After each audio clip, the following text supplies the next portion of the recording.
E nós estamos de volta com o nosso quadro semanal Doutor Responde, onde diversos especialistas conversam com a nossa equipe de reportagem sobre alguns temas relacionados à saúde, para que a sua dúvida, a dúvida de você telespectador, você telespectadora do nosso programa, seja completamente sanada.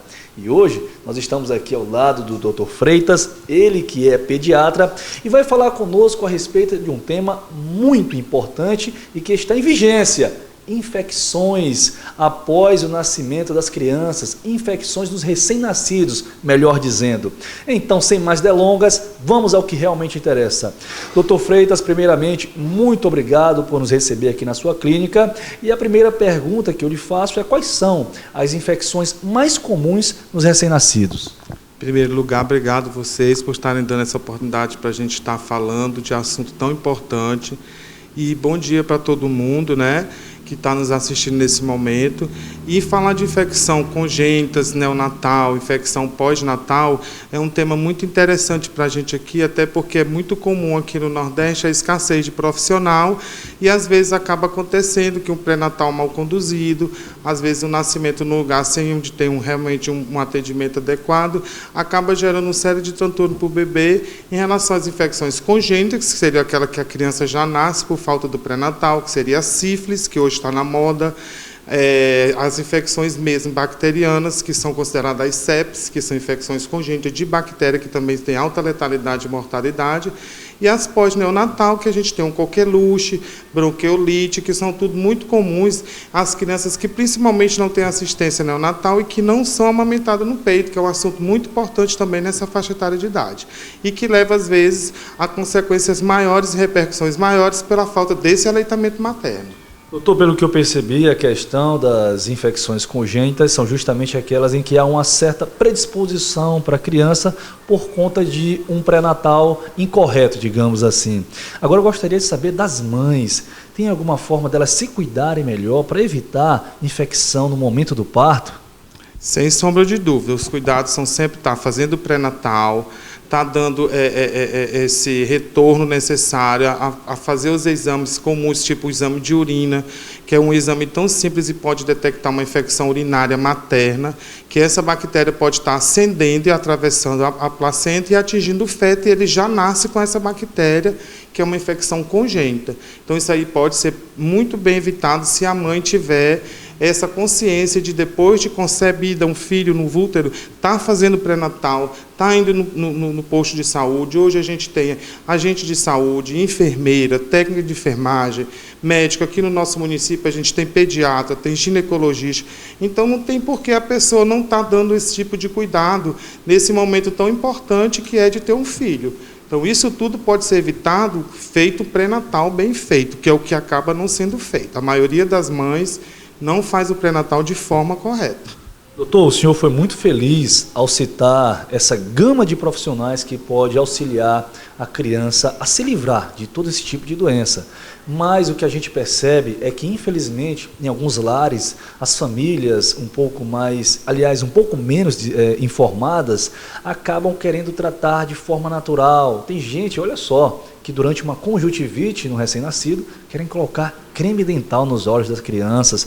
O que o senhor tem a dizer sobre isso? As famílias que preferem tratar dentro de casa sem falar com um profissional adequado. Eu acho que essa prática é falta de cultura médica, é a falta da escassez do profissional e da cultura que impera por falta do profissional e da população está dando credibilidade ao profissional. Às vezes eles preferem estar indo à farmácia comprar um remédio, acredita no balconista da farmácia, que está acreditando no médico, no enfermeiro, no agente de saúde, que são pessoas que estão capacitadas para estar orientando a pessoa a estar agindo de forma correta, não com essas medidas caseiras que a gente que trabalha sabe o quanto isso acaba prejudicando a criança, enfim, muitas coisas que podiam ser evitadas por falta dessa cultura de achar que pode estar fazendo as coisas em casa e que essas medidas caseiras, tipo, já vi gente falar que bota leite do peito no olho, que bota água de limão no olho, que lava o limão com água de açúcar, ou seja, o olho, um órgão tão nobre que a gente às vezes pode perder, ou uma consequência maior, por uma medida meio inconsequente e por falta da cultura médica. Doutor, só lhe cortando aqui um pouco, até corroborando o que o senhor está falando, se medida caseira realmente resolvesse, o senhor e os demais médicos não estudariam tanto tempo assim. Com certeza, isso aí é uma coisa que a gente vê muito na prática e que a gente luta e reluta em estar orientando, estar falando, estar dizendo. Às vezes a gente é até mal interpretado, porque a pessoa vai numa consulta já com uma queixa direcionada. E criança a gente tem sempre que ver como um todo, até porque a gente sabe que hoje em dia essa prática de desmame precoce, aqui ainda é muito comum se dar farinha de macaxeira para as crianças. Por que que no Nordeste morre tanta criança? Por falta dessa prática, por falta do profissional, por falta da população estar acreditando, estar dando essa credibilidade, mudando essa ideia.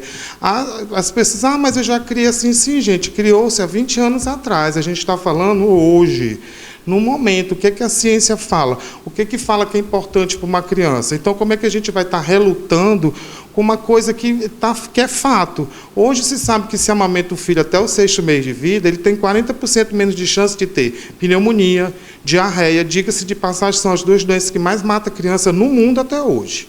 Otite, que também pode levar a uma série de consequências, e meningite, que é de alta letalidade e mortalidade. 40% menos chance de ter isso. Então, você vê o quanto é importante. É um simples fato só de amamentar a criança. Mas, por falta de cultura, cria-se ideia de que o leite é amargo, que o leite é azedo, que o leite não sustenta, que o leite é pouco. Porque a criança, ao nascer, tem uma outra questão muito... que é a afetividade. Isso aí une. Hoje a gente vê pai matando filho, filho matando pai. E hoje o leite materno, até o 6º mês de vida, foi provado que ele vincula mais o filho à família. Você tem aquela memória afetiva de ser acalentado, de levado ao peito, de mamar. Então, isso, além de muito bonito, é para o resto da vida. Doutor, o senhor falou com tanta convicção, com tanta segurança, que a gente tem certeza que os atendimentos aqui realizados são de forma excelente. E é por isso que eu lhe pergunto nesse momento, quais são os principais atendimentos que o senhor tem realizado aqui? Como é que funciona o trabalho do pediatra? O trabalho do pediatra já funciona desde o momento que a mãe concebe o filho. Hoje já existe até uma consulta que é pouco divulgada, que se sabe muito pouco, que é a consulta do pediatra com a gestante antes de ter o filho, que seria o último trimestre de gestação, para estar orientando a mãe em relação a tudo, porque o filho, ao nascer, existe uma mudança muito grande na vida da pessoa, né? O filho requer muito, é uma coisa muito intensa, e a gente está muito acostumado a ter uma vida livre. Ou seja, dormir até a hora que quiser, acordar a hora que quiser, comer o que quiser, ir para onde quiser, fazer o que quiser. Depois que você tem um filho, você fica vinculado a essa pessoa. Pelo menos os 3 primeiros meses de vida, eu falo sempre para as mães, olha, isso aí é filho. É 3 meses sem dormir, é uma coisa muito intensa, é um cuidado que requer que realmente a pessoa esteja preparada para não deixar isso influenciar no psicológico e ver isso como uma coisa negativa. Porque criança chora, criança troca a noite pelo dia, criança toda hora quer mamar, criança toda hora faz cocô, toda hora faz xixi. Depois do 4º mês é que você vai ter uma coisa amena. Que aí é o perigo, onde a pessoa corre o risco de ficar vulnerável a estar metendo os pés pela mão, desmamando, dando outros tipos de alimento, chá, que é uma coisa que até hoje a gente vê com muita frequência as pessoas ainda dando. Quer dizer, quando eu era criança, hoje eu tenho 52 anos, tudo isso minha mãe fez comigo, mas hoje você dá chá, você desmamar precocemente, ainda mais porque hoje a gente vê o clima, a questão do aquecimento global, o próprio estresse, a alimentação, tudo isso já vem desde o útero. Hoje, se uma mulher vai engravidar, ela já tem que pensar 3 meses antes, mudar todos os hábitos alimentares dela.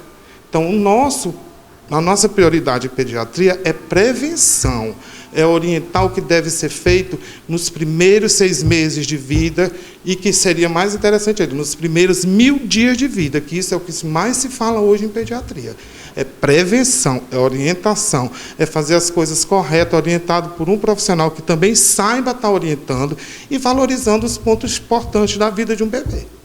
Muito bem, estas foram as palavras do Dr. Freitas, um dos profissionais de pediatria mais renomados do Médio Mearim. Muito procurado, inclusive essa matéria com ele aqui, a gente teve que marcar a hora, respeitando a ordem dos pacientes, porque a gente sabe o quanto que ele é requisitado. E para você, nosso amigo telespectador, fica aqui a finalização do episódio de hoje, do quadro Doutor Responde. Você pode mandar suas dúvidas, mandar seus questionamentos para o nosso número de WhatsApp. Participe, porque o Doutor Responde é para você.